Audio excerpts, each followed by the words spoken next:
When I was preparing these remarks, it struck me that summer 2015 actually marks 15 years since the publication of a groundbreaking report by Pragma Consulting, which went on to form the basis of the IORP directive of 2003. And the proposals as outlined in the Pragma report were anchored indeed in, and are still anchored in IORP in terms of its approach to cross-border supervision of pension entities, even if the demand for cross-border IORPs hasn't been as high as perhaps was predicted in the 1990s and early 2000s. But IORP as you know, was an important milestone in anchoring good practice in pension supervision and prudential rules for the second pillar within EU law.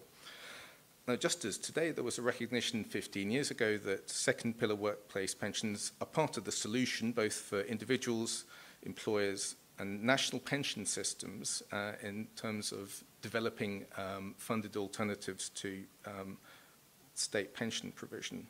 But times have changed. Looking back over 15 years, a hot topic 15 years ago when I was covering it first was, would you believe it, the topic of pension fund surpluses, which seems very strange from our perspective now. And indeed it was quite a moot point how those surpluses would be distributed between employers and members. We have the opposite problem now, as everybody knows, I think.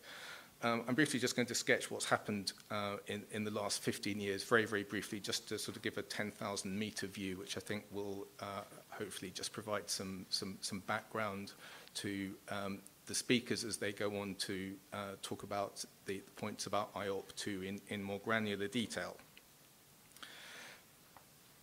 I think it's fair to say that few countries have actually set up fully new systems for occupational pensions, and that means that the UK and the Netherlands are still by far the largest countries in terms of funded occupational pension systems.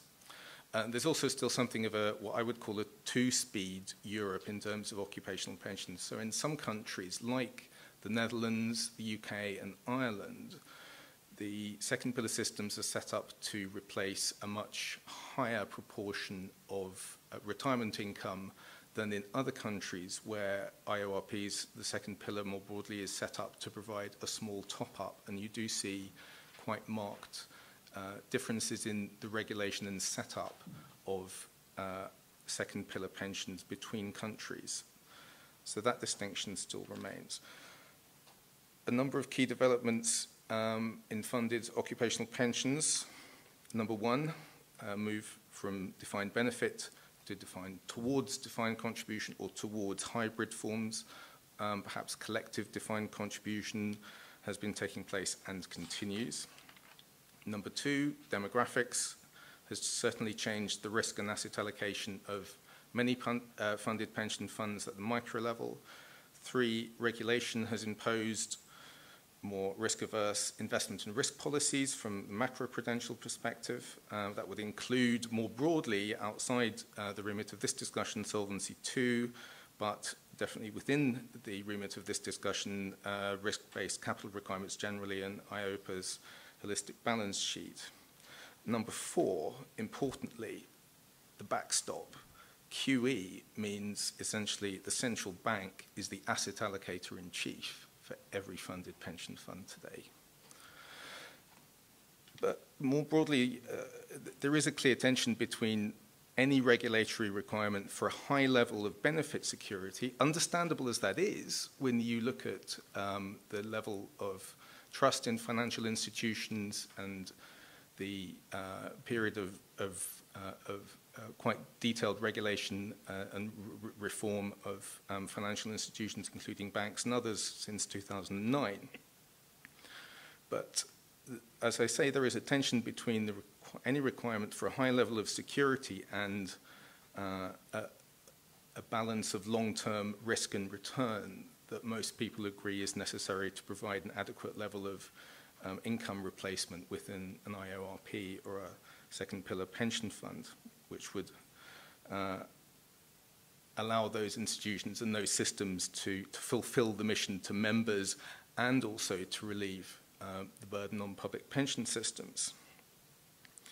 And lastly, Politicians, of course, also want pension funds and insurers and sovereign wealth funds to invest in long-term assets like infrastructure and to step in to fill in, to some degree, certainly the gap left by banks in lending to companies, in particular SMEs.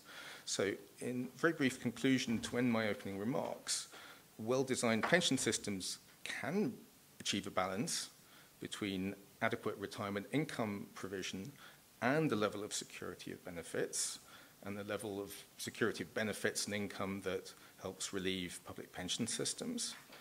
That's a vision I think everyone would agree with, but the open question for debate today is whether IORP 2 is a suitable way to achieve that.